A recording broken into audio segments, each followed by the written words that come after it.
Bien. Vamos a dar espacio a la segunda charla de hoy. Me gustaría vincular esta charla con algunas de las cosas que estuvimos conversando la semana pasada. Recordemos la charla importante, bien fuerte, ¿verdad?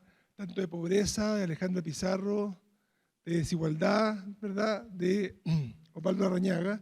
Osvaldo decía, no sé si ustedes se acuerdan, pero decía, cuando uno mira la desigualdad, la mide de acuerdo a este índice Gini, y mostraba Chile, Estados Unidos, Suecia, y decía cómo las diferencias salariales entre distintos perfiles de trabajador se comparaban con aquellos perfiles que tenían más alto salario. Y cómo en una sociedad como la nuestra, el porcentaje de salario que recibe respecto a una persona de muy alto ingreso es sustancialmente menor que en Estados Unidos y mucho menor aún que, por ejemplo, en Suecia. Hoy día vamos a hablar, y se relaciona también con lo que vimos en la charla previa, vamos a hablar sobre trabajo, que también es uno de los objetivos de desarrollo sostenible. Cómo poder proveer un acceso al trabajo digno y de buena calidad para todos en una sociedad, como un pilar también de sustentabilidad. Cuando uno piensa en las grandes migraciones sociales, ¿acaso no tienen que ver con la poca posibilidad de poder conseguir un trabajo de buena calidad donde esa gente vive? ¿Verdad? Y muchas veces esas migraciones ocurren también estructuradas y basadas en problemas ambientales. Esas crisis ambientales que reducen la oportunidad laboral, y al reducir la oportunidad laboral empezamos a ver esta migración. Entonces me gustaría ahora dejarlos con la presidenta de los Trabajadores de Chile, de la Central Única de Trabajadores CUT. Bárbara es profesora de filosofía y ha sido presidenta de la CUT por 7 años y termina este periodo, no sé, el próximo año como presidenta de la CUT. Bárbara, por favor. Gracias. Bueno, yo lo primero es que creo que hay que disculparse porque un 12 de septiembre donde todo el mundo anda medio en 18, yo creo que son muy valientes en estar acá hoy día. Nosotros de hecho ya teníamos en la central, teníamos 2 o 3 organizaciones que estaban haciendo sus actividades, así que gracias por la paciencia, disculparme por el retraso, pero precisamente me estaba costando salir de la central, pero nos gustaba y nos gusta venir acá como central a contarles un poquito en qué es lo que estamos. Hay un debate de harta coyuntura, a diferencia de lo que nos ocurrió el semestre pasado, fue no durante el primer semestre que vinimos. A diferencia de lo que nos ocurrió en ese minuto, los temas de la agenda del trabajo, los temas del mundo del trabajo no estaban tan presentes, estaba mucho más activo en la opinión pública el debate de la reforma tributaria. Sin embargo, ahora hay como hartos más temas del mundo del trabajo a propósito del debate de la jornada, que yo creo que le ponen harto contexto a lo que vamos a presentar, que es muy similar a lo que presentamos en la primera oportunidad que vinimos, pero que además le agregamos un par de elementos nuevos y que tienen que ver particularmente con estudios, con encuestas que nosotros hemos hecho a partir de nuestra fundación. A nosotros se nos invita a hablar particularmente del Objetivo de Desarrollo Sostenible número 8, que tiene que ver con el trabajo decente. El objetivo número 8 además está vinculado con la superación de las desigualdades, con la superación de la pobreza y con otros ejes de la Agenda de Desarrollo Sostenible.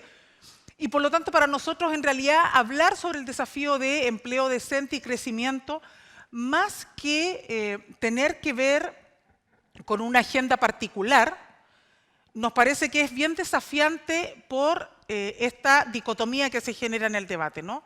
Por un lado algunos dicen, mira, lo más relevante en materia de desarrollo de los países es hablar sobre productividad, es hablar sobre crecimiento, mientras otros supuestamente están en una vereda contraria, que es la política de derechos, de abordaje de la desigualdad. Nosotros creemos que en realidad esa tensión que se plantea es una tensión media mentirosa, porque al final del día ni para los trabajadores es irrelevante qué es lo que pasa con el crecimiento de los países y con la productividad, porque de alguna manera si no nos enfrentamos a lo que nos enfrentamos hoy día, que es cierre de empresas, pérdida de empleo, ni por otro lado el crecimiento puede ser mirado solo desde la perspectiva de los factores macroeconómicos, porque en realidad, si bien nuestra economía es una economía muy abierta, es una economía que se sostiene sobre la base del precio de los commodities, pero que sobre todas las cosas se sostiene respecto a esta relación importación-exportación. Entonces, en realidad, uno podría decir, sí, pero eso no se hace sostenible sino mirando otros factores. Entonces, esta suerte de caricatura del debate, donde a algunos nos importa el crecimiento, a otros les importan los derechos, al menos en el caso nuestro, desde la Central Unitaria de Trabajadores, desde la organización sindical, pareciera ser que no es la mirada más justa del debate que deberíamos enfrentar los países. Por eso a nosotros nos gusta mucho cómo se aborda esto desde la Agenda de Desarrollo Sostenible y desde los Objetivos de Desarrollo Sostenible, porque de alguna manera te obligan, y obligan a todos los actores que somos parte del mundo del trabajo a desafiarnos a superar un poquito esta carrera de las caricaturas en las que nos hemos metido a veces en los debates nacionales. Lo primero y muy básico, ¿qué es lo que estamos entendiendo o desde dónde nosotros nos paramos para mirar el desarrollo sostenible? Aquel que efectivamente puede satisfacer las necesidades del presente sin comprometer la capacidad futura. Una cuestión que a lo mejor uno puede decir súper obvia, a nosotros nos parece que es necesario siempre establecerla. ¿Por qué? No porque sea una definición de la CUT, esto es parte de la Agenda de los Objetivos de Desarrollo Sostenible de las Naciones Unidas, sino que a nuestro juicio porque de alguna manera es lo que permite entender que cuando nosotros hablamos, por ejemplo, en el caso del mundo del trabajo, nos tocó en el marco de la última reunión de la OIT, en Ginebra, centenario de la OIT, debatir sobre el futuro del trabajo. El debate no era solo si es que las máquinas las va a reemplazar o los trabajadores nos van a reemplazar máquinas, si la inteligencia artificial va a superar la capacidad humana, sino que la agenda era de qué manera esto dialoga no solo con la revolución tecnológica, sino que cómo el mundo del trabajo dialoga con el desafío medioambiental, porque donde hay proyectos de inversión y hay críticas de las comunidades, hay puestos de trabajo que se ponen en juego y eso ha sido una tensión histórica. En distintos momentos en Chile se ha vivido, pero también se ha vivido en otros países, que frente al desafío de proyectos de desarrollo, ya sea a través de alianzas público-privadas u otra fórmula, lo que tú tienes detrás de eso es también la creación o no de empleos. Entonces, uno malamente podría decir, mira, el único problema que tenemos los trabajadores en Chile o los trabajadores en el mundo es que lo van a reemplazar máquinas. No, el problema también es cómo los modelos de desarrollo de los países conviven con esta casa común que es el planeta y resguardamos que eso también subsista y sea sostenible a largo plazo y no que con tal de crecer, entonces, bueno, vamos y arrasamos con todo, porque si no, entonces ponemos en riesgo efectivamente esta capacidad de las futuras generaciones. Eso tiene que significar que, por lo tanto, se garantiza un equilibrio entre el crecimiento económico, el cuidado del medio ambiente y el bienestar social. Tres elementos que a nuestro juicio son clave para entender cualquier desafío sobre el futuro del trabajo, pero también sobre las políticas de desarrollo de los países. ¿Qué más es lo que uno diría tenemos que al menos sincerar, ¿no? Uno podría decir, mira, es obvio, se suponen cosas, pero a nosotros nos parece que es importante sincerarlas en cualquier debate. Es como también en este marco se entiende lo que es el desafío del crecimiento económico. Y en esto, lo que uno a primera vista podría decir es que siempre el crecimiento económico va a estar vinculado a la posibilidad sostenible, ¿no?, en el tiempo, de manera persistente, de que se genere riqueza en un país. Es decir, el aumento permanente del valor de todo lo que se produce y que eso finalmente puede ser medido a través del PIB.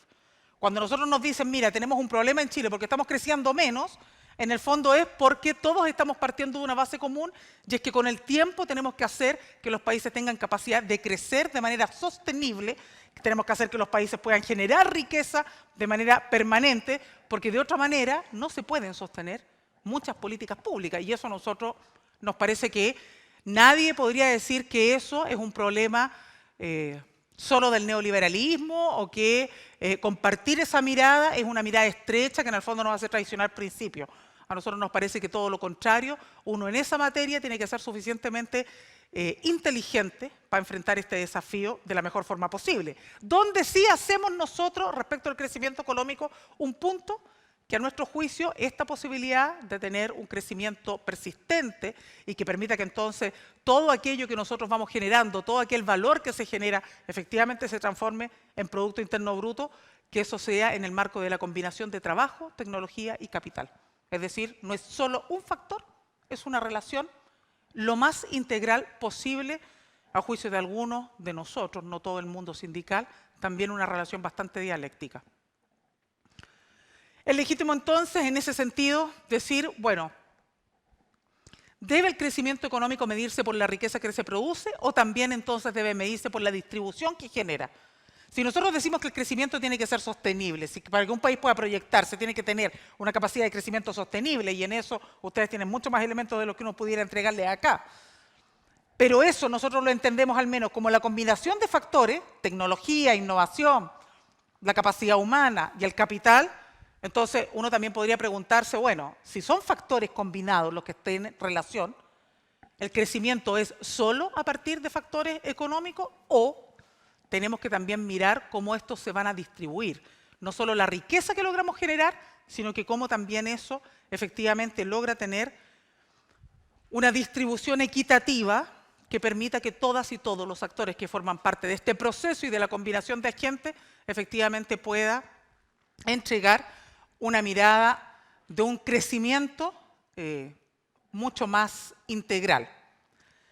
Esta es una cuestión que a nosotros, fíjense ustedes, nos parece bien interesante, porque si hay algo que de repente a uno le sorprende en los debates que enfrentamos, es que hoy día, al menos uno lo ha escuchado de algunos candidatos potenciales, candidatos presidenciales, estoy pensando particularmente en la figura de Óscar Landerreche, con quien me ha tocado estar en algunos eventos. Hoy día se habla de la necesidad de construir un pacto, ¿no?, global, un pacto de desarrollo, un pacto entre todos los actores sociales y políticos para el crecimiento y el desarrollo de Chile para los próximos 50 años. Eso es una cuestión que a nosotros nos parece que es bien relevante, porque hasta hace por lo menos, yo diría que unos 10 años atrás, ese debate no era un debate tan presente. Y en general todos tendíamos a suponer que era necesario mirar el modelo de desarrollo, pero nadie decía que esto tenía que ir de la mano de un pacto, que teníamos que construir nuevas condiciones. Sin embargo, hoy día eso ya pareciera ser que es parte del sentido común del debate de la política. Nosotros al menos ese elemento lo saludamos bastante porque nos parece que es interesante introducirnos en estas materias. Sobre todo porque, al menos para nosotros, desde la Central Unitaria de Trabajadores, estos debates siempre han estado presentes. Nosotros no nos podemos sentar a discutir con nuestra contraparte sin que este debate esté presente. Probablemente a nivel de la negociación colectiva, en su expresión más micro, ¿no?, cómo se distribuye en este espacio, en este establecimiento, en esta faena, en este foco productivo, cómo se distribuye la riqueza, sino que también pensando en el desarrollo nacional. Ahora, claro, esto es lo que nunca se vea, porque si uno mirase, ustedes podrían revisar bibliografía para atrás, se van a dar cuenta de que todos estos temas siempre han estado, por lo menos de los actores del mundo del trabajo, pero claramente no eran parte de la agenda prioritaria del desafío de los países. Ahora, ¿cómo nosotros decimos que debemos entender o podríamos incorporarnos al debate que se nos propone sobre nuevos pactos de desarrollo para Chile en las décadas que vienen? A partir de un elemento fundamental, el desafío por una mayor igualdad. Yo lamentablemente no pude acompañarlos en el inicio de las charlas, entiendo que se abordó principalmente el desafío de la educación. En eso tenemos un vínculo que es súper estrecho entre los desafíos del mundo del trabajo, los desafíos de la formación para la vida y el trabajo, entendido esto como un tránsito permanente. Esto no es un problema que ustedes hoy día se vayan a formar, van a salir de la Católica con todo el prestigio y con toda la impronta que eso les va a dar en el mundo, pero finalmente esto ya no es suficiente. Ustedes mañana van a tener que seguir formándose y lo que nosotros hemos planteado cuando fuimos desafiados a estar en lo que fue el debate de la construcción de las dos, o de esta irrupción, ¿no?, de las dos nuevas instituciones estatales, de las dos universidades públicas estatales. En el caso particular nuestro, nos tocó participar del debate de la Universidad de O'Higgins, de la región de O'Higgins, de la sexta región. Uno de los debates que ahí nosotros planteábamos era ese.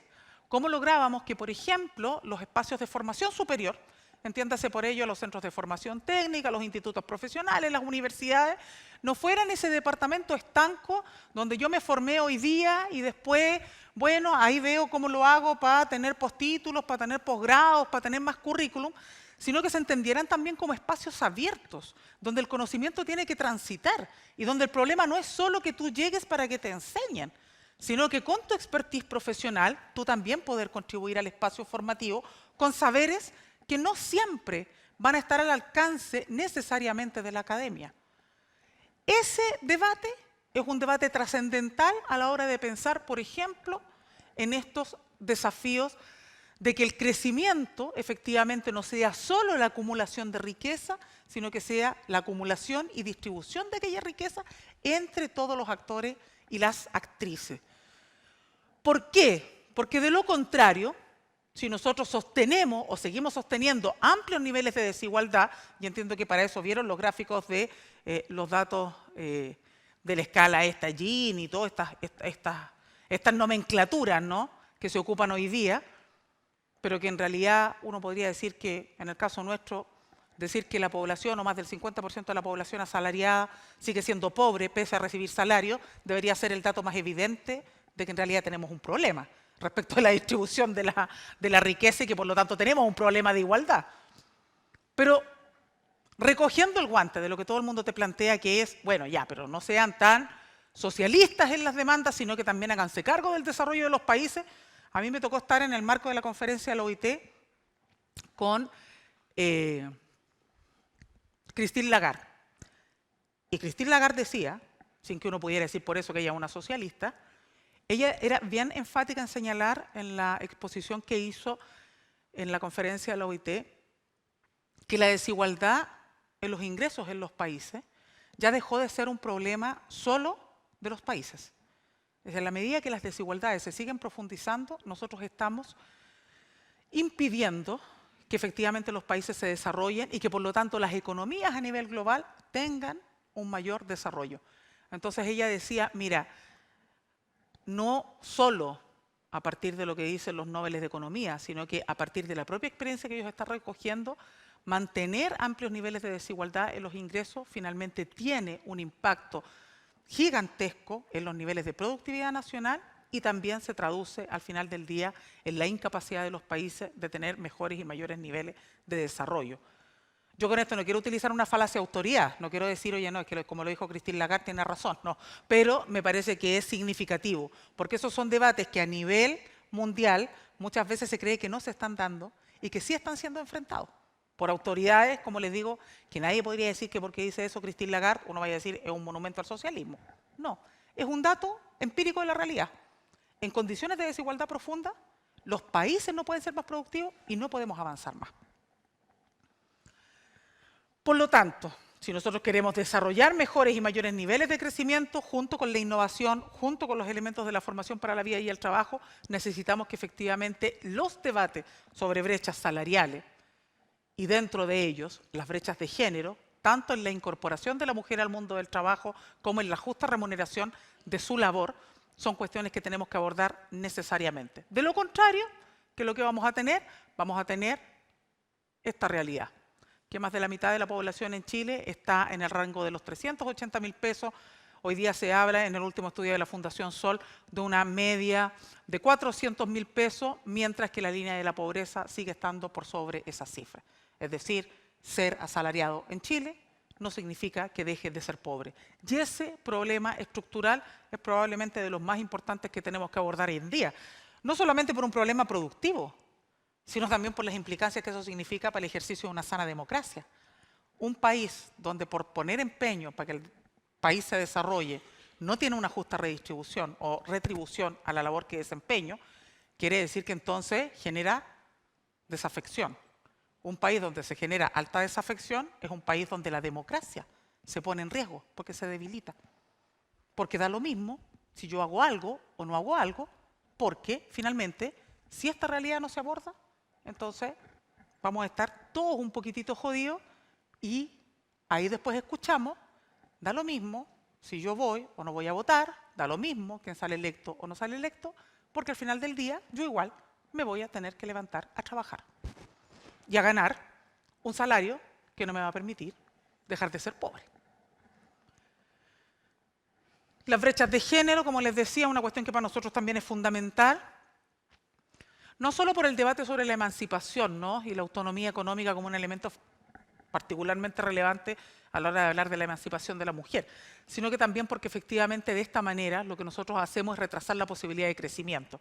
Este es un dato que nosotros entregamos siempre, yo lo repito en todos los espacios porque hasta ahora entiendo que no se ha actualizado por parte de la Comisión de Productividad, pero la incorporación de 900.000 mujeres, y esto estamos hablando de datos al año 2017, en la economía del país y por lo tanto como trabajadoras como un factor activo en la productividad, finalmente lo que hace es imposibilitar que el propio país tenga mayores niveles de crecimiento. Un 6% de crecimiento significa hospitales, un 6% de crecimiento del PIB significa escuelas. Yo les quiero dar solamente un dato, y esto a propósito del debate de la reforma tributaria.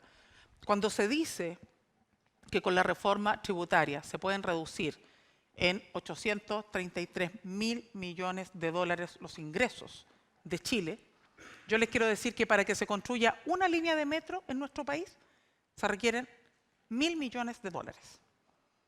Nosotros estamos diciendo que anualmente, si los datos son exactos respecto de lo que se ha debatido sobre la reforma tributaria, en 1 año y medio estamos permitiendo que no se impongan, que no se entreguen como tributos al desarrollo del país una línea de metro, en 1 año y medio.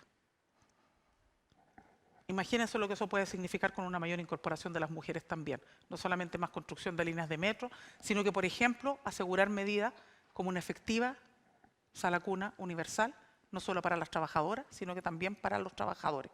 No solo como un derecho de la mujer, sino que como un derecho de padres y madres. Entonces, cuando uno dice este tipo de cosas, no estás hablando solo de un problema, y me vuelvo a hacer cargo de lo que les decía al inicio, no es solo un problema donde uno dice, oye, mira, ustedes están mirando solo políticas sociales. No, avanzar en equidad, superar brechas de género, es también hacer más productivo a Chile. De lo contrario, tenemos un lío, digamos.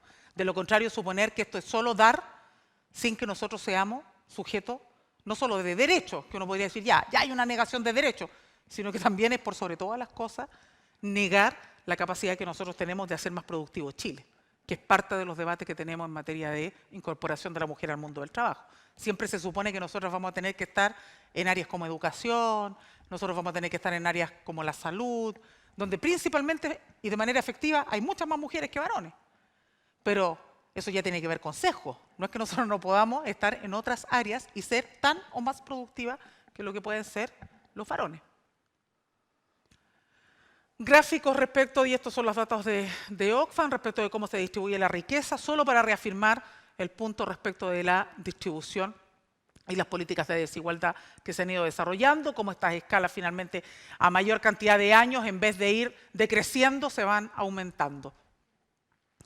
Y los mismos datos que la propia OCDE, el grupo de las 20 economías más poderosas de los países y la OIT señalan, donde lo que ellos han señalado es, mire, nosotros necesitamos que tenemos que avanzar no solamente en materias que tienen que ver con el aumento del empleo, sino que mejorar la calidad de este y aumentar los salarios si no queremos finalmente encontrarnos con más persistentes desigualdades que al final del día impidan el desarrollo de los países, porque se hace muy difícil la carga de tener que arrastrar a inmensas poblaciones que no tienen las condiciones para desarrollarse o subsistir por sí solas.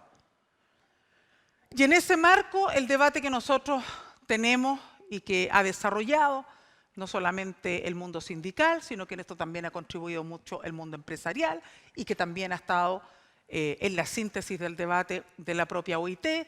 Dicho sea de paso, el concepto de trabajo decente lo incorporó un chileno, el exdirector general de la OIT, Juan Somavía, y donde lo que se dice es, lo que necesitamos es un trabajo decente que se haga cargo, no solamente de un tiempo, de un minuto, de una fotografía, de cuando ingresé o cuando estoy a punto de salir, sino que el tránsito permanente de lo que significa la vida laboral, donde no solamente se trata de acceder a un empleo productivo que genere un ingreso justo, sino que también seguridad y salud en el trabajo, protección para la familia, mejores perspectivas de desarrollo personal, libertad para poder organizarnos, entre otros factores.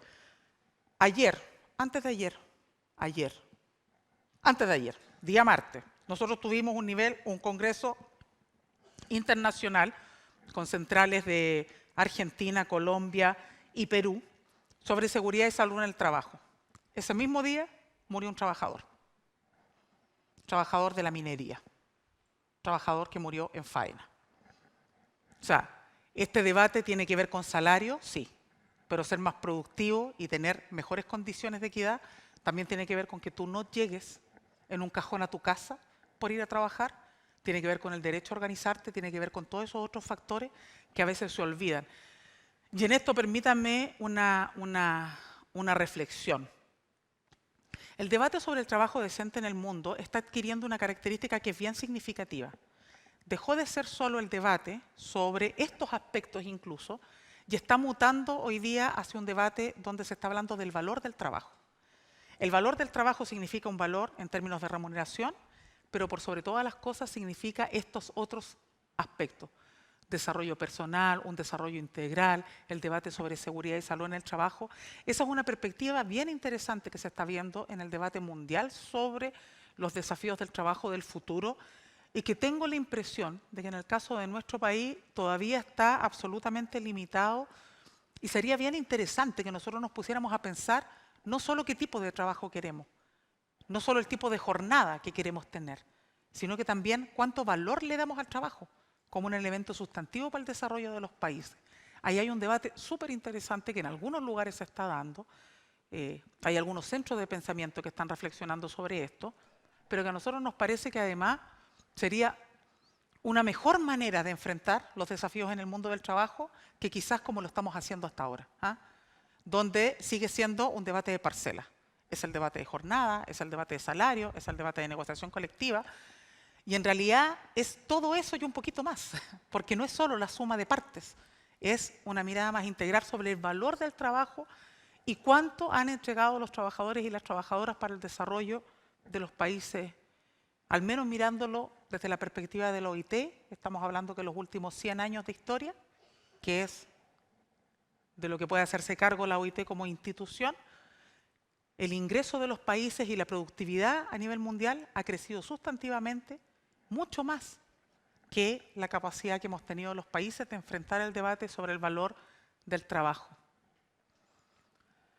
Y por lo tanto, en esta perspectiva, tenemos a una agenda de objetivos de desarrollo sostenible que nos provoca a tratar de enfrentar estos debates de una manera mucho más integral y que yo creo que tiene el gran valor, o uno de los principales valores, es que saca el debate de las trincheras. O sea, nadie puede decir que este es un debate de un sector versus otro, derechas, izquierdas o como le quieran poner, empleadores, trabajadores.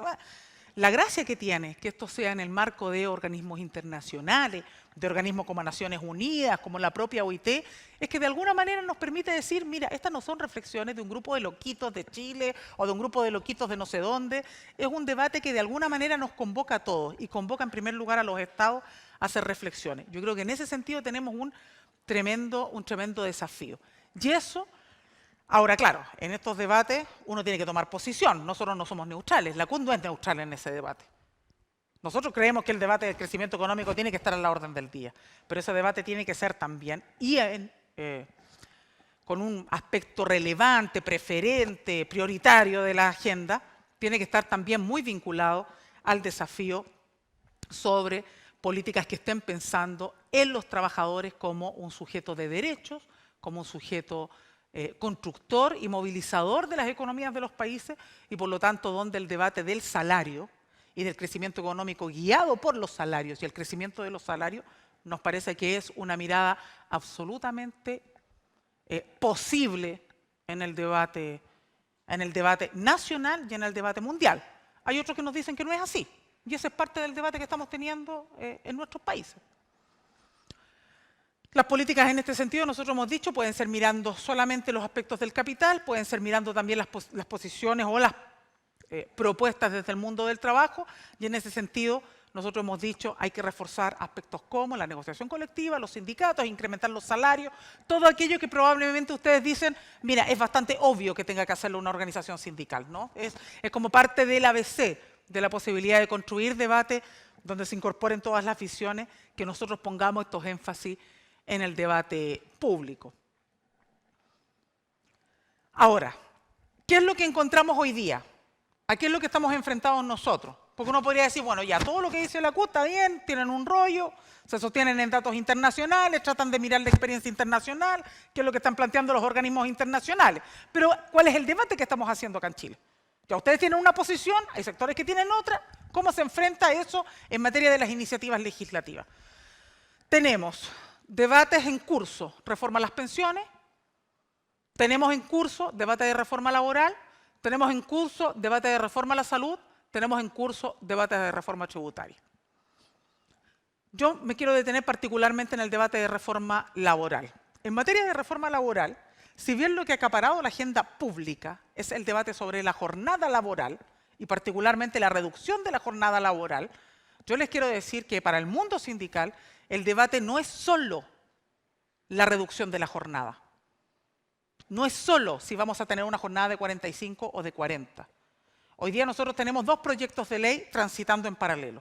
Hay un proyecto de ley que ingresó por el Senado, que fue anunciado el 2 de mayo, que es el proyecto que se llama Proyecto de Modernización de las Relaciones Laborales, Conciliación Familia-Trabajo, que es un proyecto que busca dar flexibilidad laboral y que busca terminar con la jornada laboral, argumentando la necesidad de que se construyan pactos entre el trabajador y el empleador que puedan establecer las nuevas normas o los nuevos criterios para establecer la jornada, más otras materias, ¿no? Una de las materias fundamentales es esto, el debate sobre el fin del límite de la jornada, que si bien se establece, queda en el marco de una negociación individual entre empleador y trabajador. Y por otro lado tenemos en la Cámara de Diputados un proyecto de ley que es sobre modernización de la Dirección del Trabajo. La Dirección del Trabajo, probablemente ustedes lo saben, yo solamente lo voy a reforzar, es una institución que lo que hace es institucionalmente proteger al más débil de la relación laboral. ¿Por qué? Porque parte de un principio. Las relaciones laborales son asimétricas. Si yo no tengo organización sindical detrás, la relación entre uno individualmente con el empleador siempre tienen un desequilibrio, en primer lugar porque, o una de las razones fundamentales para eso, es que mi condición en una relación laboral es distinta a la del empleador. El empleador me da y me quita empleo, yo llego con la necesidad de trabajar para sustentar mi familia. En el fondo yo llego con la necesidad de parar la olla, el que está enfrente también tiene esa misma necesidad, igual que yo, pero con la diferencia de que él tiene capacidad de controlar las condiciones en las que yo me voy a desempeñar para que generemos riqueza. Entonces, hay una relación asimétrica. Eso se puede suplir a través de dos mecanismos, a través de los sindicatos, que son el órgano colectivo que permite equiparar la cancha, generar ciertos niveles de equilibrio, y por otro lado, cuando no hay sindicatos o cuando hay abuso por parte del empleador, incluso con prácticas antisindicales, lo que nosotros tenemos es una institución que se llama Dirección del Trabajo y que se supone que lo que hace es resguardar que no se produzcan estos abusos, tanto de los trabajadores contra los empleadores como de los empleadores contra los trabajadores. Hoy día nosotros lo que estamos viendo es que tenemos una estrategia por parte del Ejecutivo que es bastante perfecta para ciertos intereses. Porque por un lado tiene un proyecto de flexibilidad laboral que supera al sindicato, que establece una relación supuestamente equilibrada entre trabajador y empleador, que siempre, a nuestro juicio, puede terminar en un potencial abuso o que podría derivar en un potencial abuso, y por otro lado, una dirección del trabajo debilitada.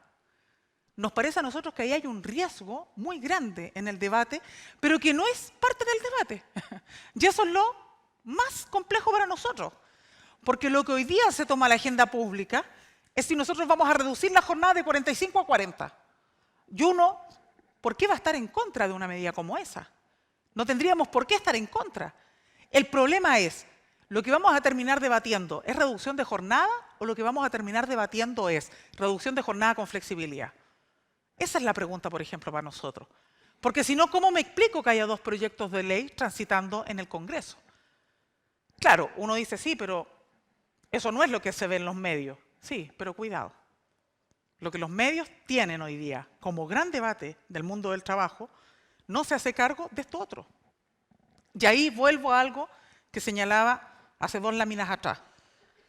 Si nosotros creemos que las relaciones laborales se pueden estratificar o transformar como en ciertos fetiches, claro, nos podemos quedar solo con el debate de reducción de la jornada. Pero las relaciones laborales y el rol de los trabajadores, mirado desde una perspectiva integral, es decir, cuánto valor se le da al trabajo y a los trabajadores, pasa a ser una temática un poquitito más compleja que solo el debate de reducción laboral. Ahora, si hay algo que cualquiera de nosotros tiene que agradecer respecto de lo que ha ido ocurriendo en el debate público, es que nuevamente los temas de la agenda laboral están sobre la mesa. Y eso hay que agradecerlo siempre. Nosotros no podríamos estar en contra de aquello. Lo complejo es cuando este debate se transforma en una cuestión extremadamente reducida y no se entiende que detrás de esto también puede ocurrir lo que ya ocurrió en el debate del año 2001, y es que cuando se debatió la rebaja de jornada laboral de 48 a 45 horas en Chile, además de reducirse en 3 horas la jornada, se incorporó el artículo 10 al Código del Trabajo. ¿Qué es el artículo 10? Polifuncionalidad. Es decir, yo voy a reducirte la jornada, te la reduje en ese momento, pero inmediatamente también permití que el empleador contara con más instrumentos para diversificar tus labores y tus funciones dentro de una empresa. Y por lo tanto, la disyuntiva a la que estamos enfrentados hoy día es si el debate que vamos a hacer va a transitar en esa misma línea o efectivamente va a ser con protección de derechos. Por eso nosotros miramos con mucha alerta cómo se está dando este debate a nivel parlamentario. Ahora, solo como para dejarlo, digamos, claro, efectivamente nosotros en el marco de toda esta reforma estamos yendo bastante a contrapelo con lo que nosotros entendemos la tendencia de los debates a nivel mundial. Pero eso es parte del debate y es parte del ejercicio que vamos a tener que seguir desarrollando en lo que resta, ¿no? Y en ese sentido,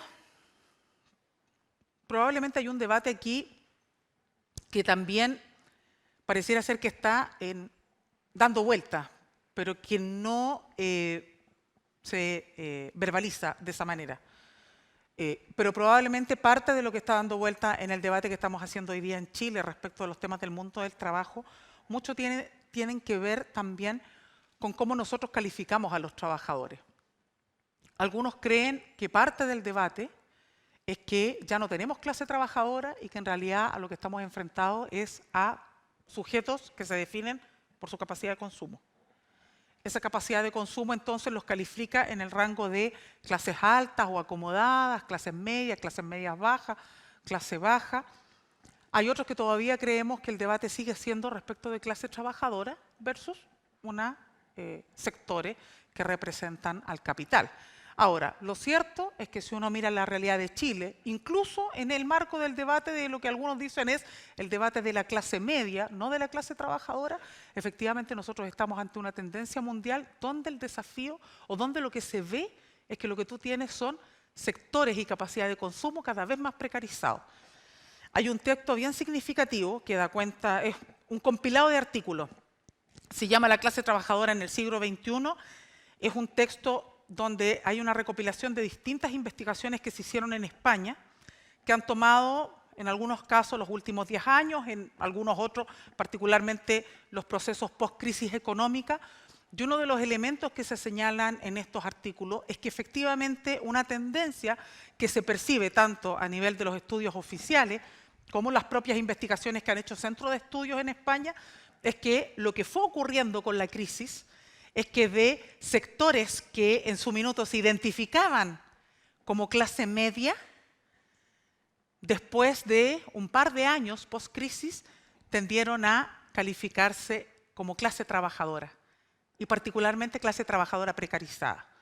Esos son fenómenos bien interesantes, a propósito de algunas láminas que les voy a mostrar después de lo que nosotros estamos haciendo en materia de encuestas acá en Chile, particularmente sobre esas materias.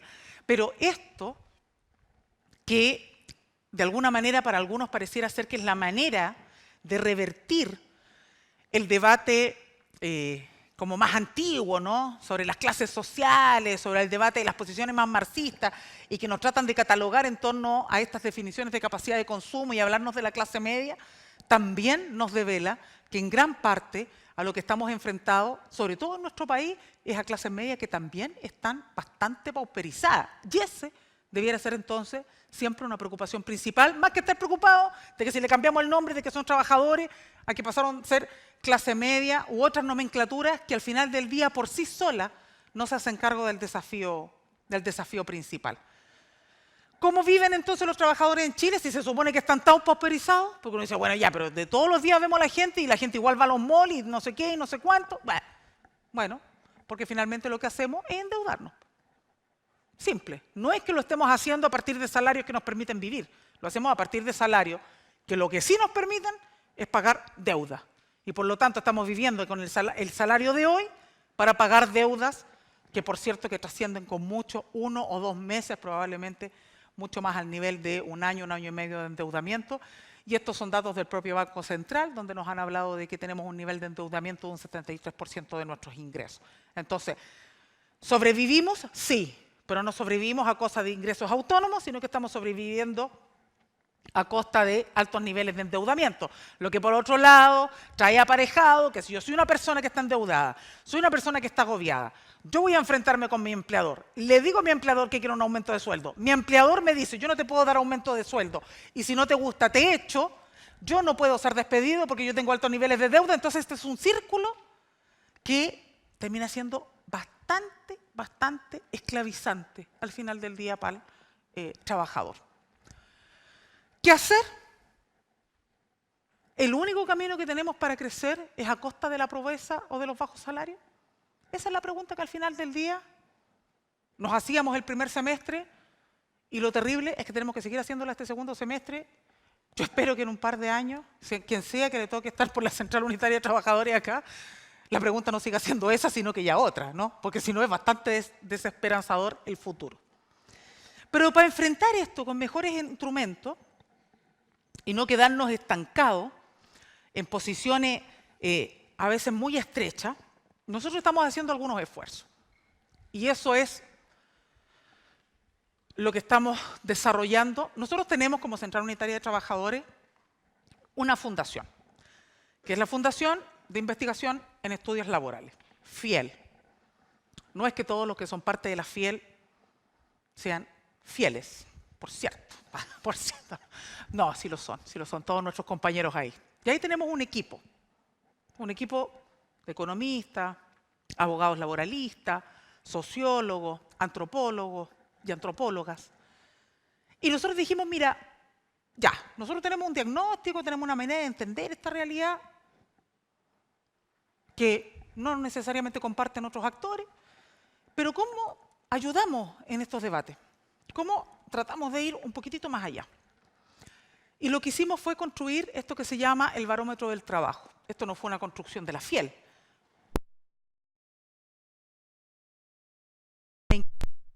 Esa inquietud ellos la transformaron en una iniciativa.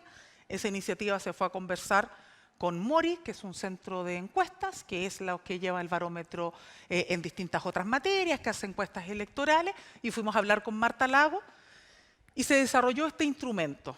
Su primera versión fue la que tuvimos ahora en junio del 2019. Lo hicimos también con el apoyo de la Fundación FES, la Friedrich Ebert, que nos ayudó con el financiamiento, porque esto es una situación, esto es una encuesta, este es un trabajo que ustedes comprenderán, requiere bastantes recursos. Nosotros no contamos con ese insumo, sin embargo tuvimos organizaciones que estuvieron dispuestas a ayudarnos.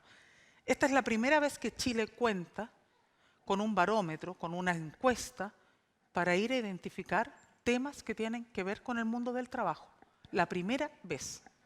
Ese es el valor que nosotros le damos a tener este instrumento, que además nos permite tener más y mejores insumos para los debates nacionales que se están dando. ¿Qué es lo que nos dijo? Bueno, ¿cuál es la ficha técnica de este barómetro? Son encuestas y entrevistas que se hicieron cara a cara.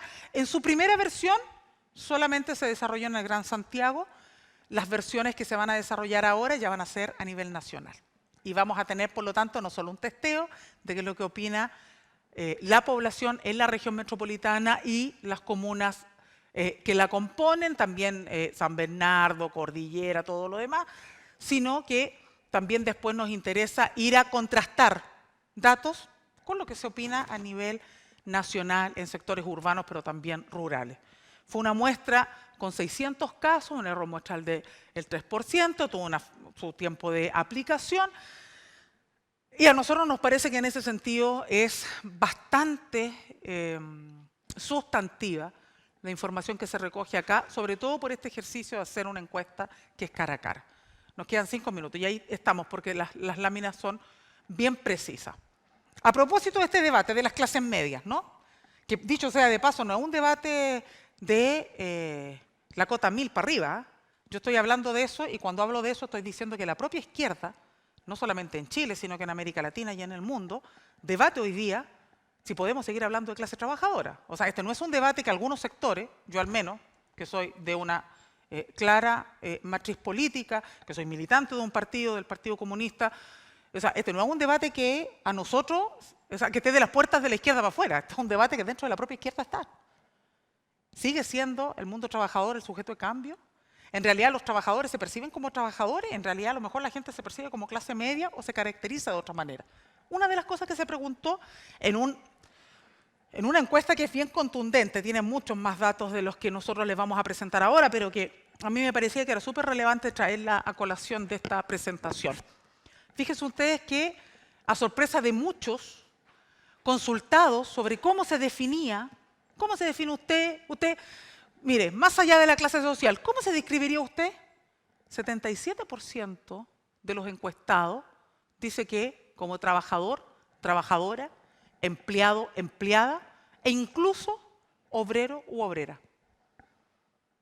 15% dijo que se autodescribiría o se definiría como independiente y siempre existe un porcentaje no menor, a nosotros por lo menos no nos parece que sea menor, que no se identificó, no dio una respuesta respecto de esta materia, pero que un 77% de la población del Gran Santiago se defina como trabajador, como empleado u obrero, quiere decir, ¿cómo le dicen hoy día? Hay un concepto que se utiliza, que es grupos de interés, que en inglés es como stakeholder, creo que ese es el concepto. O sea, cuando aquí dicen hay grupos de interés, hay un grupo de interés que nadie está mirando y que es súper significativo. Y que esta inmensa población de la región metropolitana que dice que ellos sí son trabajadores. ¿Tendrá que ver esto con los niveles de precarización? No sabemos. Eso es lo que a uno se pregunta cuando lee documentos y libros, como les contaba, como este libro que estamos leyendo, digo yo, un libro que estamos revisando, que tiene que ver particularmente con cómo se perciben, ¿no?, los trabajadores, las trabajadoras, post-crisis, pre-crisis en algunos países. Otro dato importante, a propósito de todo el debate de jornada, ¿no? Bueno, ya, no, mira, los trabajadores necesitan más tiempo libre para salir, para disfrutar, para ir al cine, para hacer deporte. Si yo le pregunto a los trabajadores y las trabajadoras, a este 77% que mayoritariamente se define como trabajador y trabajadora, el 64% nos dijo que ellos dormirían, quieren descansar, quieren compartir con la familia e incluso hacer trámites. A mí me llamó mucho la atención porque después de esta encuesta un día, porque claro, uno a veces le pasa que recoge información, se la lleva, queda en alguna parte guardada por ahí del disco duro y después pasas por alguna situación o lees algo y dices, oh, mira, esto me hace mucho sentido. El otro día pasé por Pedro de Valdivia y veo que había unos letreros de la Municipalidad de Ñuñoa que decían, no te hagas problema o no te compliques o no sé qué. Ahora atenderemos los días sábados. Me acordé inmediatamente de esto. O sea, ¿por qué no puedo ir en la semana? Porque no tengo tiempo de hacer trámites. Y la respuesta de los municipios en algunos casos es, te atiendo hasta el sábado. Hago turnos para que tú puedas venir a hacer trámites. Pero lo más dramático es que tienes un 64% de la población que te dice que quiere dormir. Eso es súper decidor. O sea, ¿el problema es que somos flojos o el problema es que estamos reventados? Yo creo que ahí es bien significativo todo lo que ha aportado Alberto Larraín, que nosotros lo conocemos más bien por el lado de todo su trabajo en la Fundación Procultura, pero que es psiquiatra, que ha estado muy a caballo en estos debates, los han llevado a distintos programas, y una de las cosas que él señala es esa. El problema de los chilenos no es que sean flojos, el problema es que están reventados. ¿Y cómo no? Si lo que la gente quiere es descansar y dormir. Aquí, como ustedes pueden ver, y se establece en la información, se grafican las respuestas por sobre un 2% para efectos de poder hacer el seguimiento y poder hacer también una clasificación. Y otro mito, de esto que yo les decía al inicio, ¿es crecimiento económico versus derechos? El 54% de los encuestados, ¿qué es lo que nos dijo? Mire, en la discusión de salario mínimo es muy importante el debate sobre productividad. O sea, no es cierto que el trabajador chileno le importa un cuesco lo que pasa con la productividad y el crecimiento, sino que le interesa mucho, para efectos de la redistribución, también cuánto de este desafío también se vincula a un mayor nivel de productividad. ¿No es poco significativo el 21% que dice que no le importa nada o que no es para nada importante? Por cierto que no. Hay que ir a mirar con más detalle qué es lo que está pasando ahí. Pero hay un 54% y por lo tanto una holgada mayoría que nos está diciendo, mire, es importante que para efectos de toda política redistributiva, salarial y otra, también miremos la productividad. Y un dato que para nosotros también es clave, ¿no? Uy, conchale, vale, no sé qué fue lo que hice, pero bueno. Pero ustedes lo vieron, ¿no? Sobre negociación colectiva. ¿Qué es lo que nos dice? El 66% de los trabajadores, sin que estén sometidos a la presión, o sea, sin estar necesariamente, porque después se consultó, ese dato yo no lo coloqué acá, pero nosotros tenemos el dato de cuántos de los que contestaron la encuesta han trabajado, no han trabajado, que tienen un trabajo más estable, menos estable, son informales o no, y también cuántos han sido parte de organizaciones sindicales. Una minoría ha sido parte de organizaciones sindicales. Sin embargo, a la hora de preguntarle, ¿qué cree usted que es mejor, negociar de conjunto o negociar solo?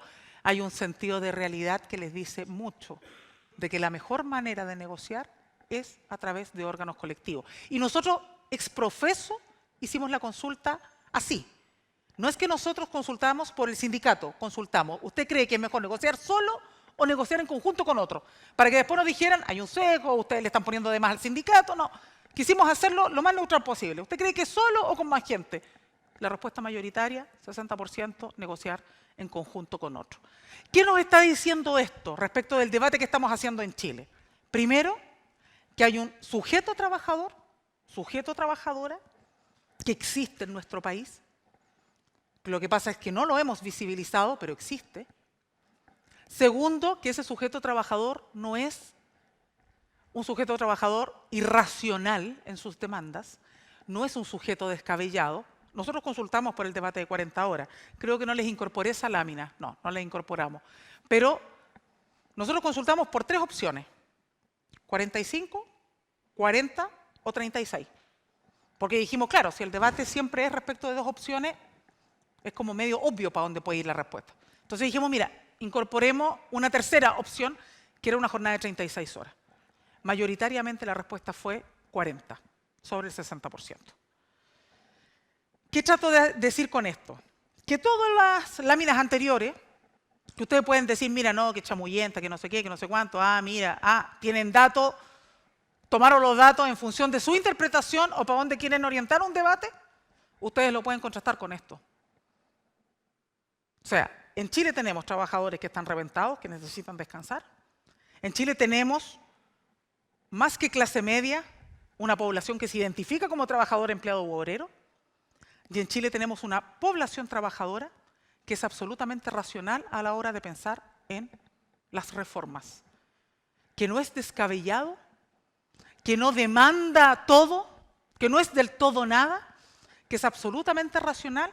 ¿Y qué nos dice eso? A nosotros al menos a nosotros, que mientras nosotros le estamos diciendo a los chilenos y chilenas que Chile es un país OCDE, que Chile es un país moderno, que Chile está a puertas del salto al desarrollo, hay una inmensa otra población que siendo contribuyente a ese esfuerzo, siente que está como 10 pasos más atrás o 3 siglos más atrás. Mientras Chile avanza la modernidad, yo estoy todavía en la época medieval.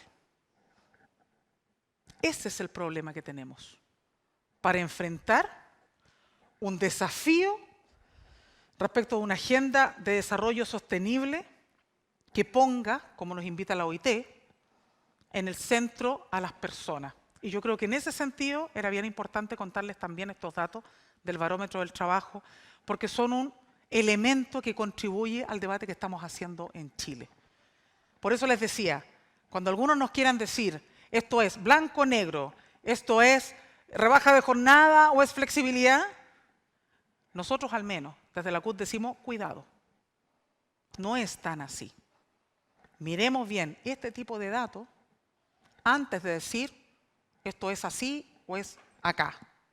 Esto tiene que tener una mirada un poquitito más integral y es ahí, al menos a nuestro juicio, el aporte que la clase trabajadora puede hacer, la clase trabajadora organizada.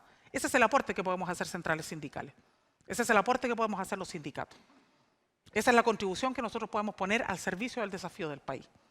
Por eso las democracias no pueden ser democracias sin poderes del Estado, claramente definidos y con autonomía, pero una democracia tampoco puede ser democracia si no tiene instituciones de la sociedad civil organizada, activas en la participación y en la definición de las políticas públicas. Y ese es probablemente uno de los debates más interesantes que vamos a tener que hacer en nuestro país. ¿Podemos llegar a cumplir con los objetivos de desarrollo sostenible con una democracia feble, fracturada, con una democracia débil? Probablemente no. Por eso nosotros exigimos ser parte de los debates. No tiene que ver con yo me quiero poner la chapita y ya, quiero aparecer en la tele. No. Nosotros tenemos que ser parte de los debates. Pero si no se escucha la voz de los actores organizados, no solo perdemos incidencia nosotros. El problema es que detrás de eso lo que tenemos son definiciones que muchas veces, en el estrecho margen de los tiempos políticos de las autoridades, no logran dimensionar toda la cantidad de elementos que se ponen en juego. Entonces, respecto del desafío inicial, crecimiento, y con esto ya cierro, ya estoy extremadamente pasar los 5 minutos, pero respecto al desafío, crecimiento económico, trabajo decente, nosotros decimos el trabajo decente no es sin crecimiento, el crecimiento si no es sostenible no es desarrollo. Pero para eso, todas y todos tenemos que estar sentados en la mesa. De lo contrario, podemos cometer errores y dejar de ver a una población que existe. Un 77%, que en el caso de la región metropolitana o el Gran Santiago, nos dice que sí siente y se autodefine como trabajador, como empleado y como obrero. Eso sería.